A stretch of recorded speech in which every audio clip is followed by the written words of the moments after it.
Questions for reflection.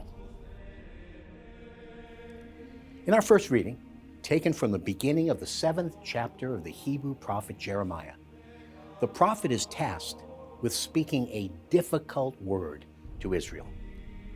The Lord tells him to go and stand at the gate of the Lord's house and warn them that judgment was coming if they did not amend their ways. It was not enough to say, quote, trust in the temple, end quote. Rather, they needed to change the way they lived their lives. And so it is in our own day. The church is in a crisis of truth. A lack of living faith pervades so much of the church. Yet people are saying something like, but we go to Mass. That is not enough. We are called to live the fullness of the Catholic Christian faith and to amend our lives. But as in the days of Jeremiah, prophetic warnings are conditional. The Lord wants us to change. He gives us the grace we need to do so. But He invites our free response.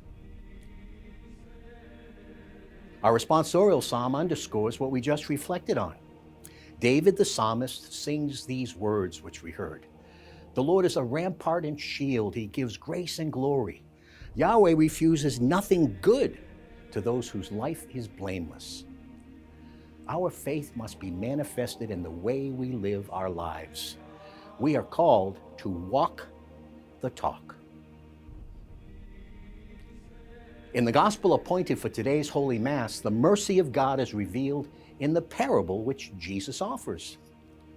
He explains that the Lord allows the good seed to grow up along with the darnel, or weeds. Why?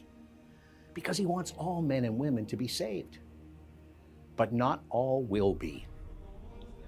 We were created in the image of God, and at the core of that image is our capacity to make choices. Freedom has consequences. The capacity to make choices is constitutive of our being human persons.